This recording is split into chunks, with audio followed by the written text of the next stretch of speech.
We start today with learning more about those killed in Monday's tragic shooting at the mall. Jo Acker had a heart of gold. That's how so many people have described the 26-year-old security guard who was shot and killed as she tried to stop the gunman. Our Shira Matsuzawa spoke with some of Jo's friends, and she joins us now with what their family had to say.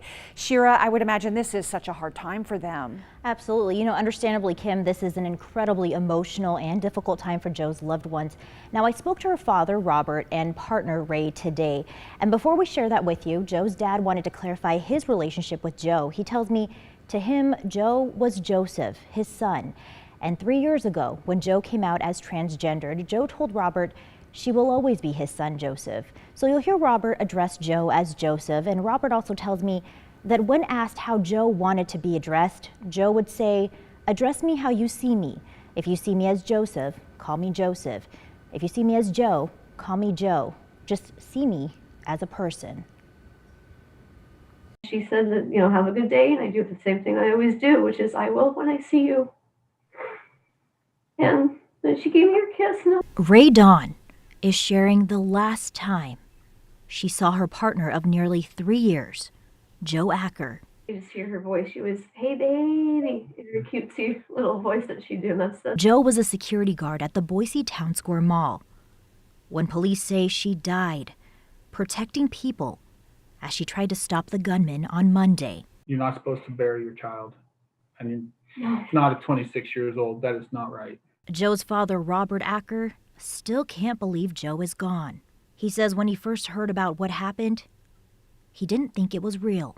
It couldn't be. No, he'll be coming through the door here in a minute. It always hits home that, you're never going to get to hug him again. Or tell him how you love him, and No forehead bumps. no more forehead bumps. Or he was the biggest part of my life and hers. Yeah, everything. They say the 26-year-old was loving, kind-hearted, and always wanted to be the voice of reason and peace. Dying while helping others, they say, was the way Jo would have wanted to leave this earth. It's exactly the way you'd want to go. They always talk about, if I'm going to die, that's exactly how I'm doing it. Yep.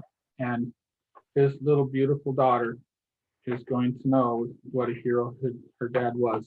A hero, born out of tragedy, but will never be forgotten. He would have done anything for anybody, and he did. He may not have did it intentionally, but he gave his life so a lot of people could go home that day. He's my hero. Now the family has set up a GoFundMe for Jo's 3-year-old daughter, and we have a link to that at ktv.com. But both Ray and Robert tell me they're finding great support from friends, family, employers, and the community. They also wanted to send their condolences to Roberto's family, the other person killed in this shooting. Kim? Oh, Shira, so heartbreaking. You began your piece by saying Jo just wanted people to see her as a person, and I just think now the community is seeing Jo as a hero for sure. Absolutely. Yeah, and we are thinking of Jo's family and friends right now, as well as the victim, the other victim in this shooting, and he was 49-year-old Roberto Padilla Arguelles.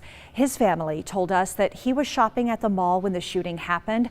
Roberto lived in Rupert, but was originally from Mexico. In a statement, Roberto's family says that he was the second oldest of 7 siblings and had 3 kids with his wife, Maria. They said he was a hardworking man whose main purpose was to care for and support his family. The city of Boise is hosting a vigil tonight to remember the victims and honor those who likely saved lives, who were brave enough to confront the gunman. That will happen, I should say, at 7 o'clock in front of the main entrance of the mall by the Old Chicago restaurant. Those in attendance are being asked to wear a mask and please social distance. We'll be there, and we'll bring you the story tonight on the news at 10 and online at ktvb.com.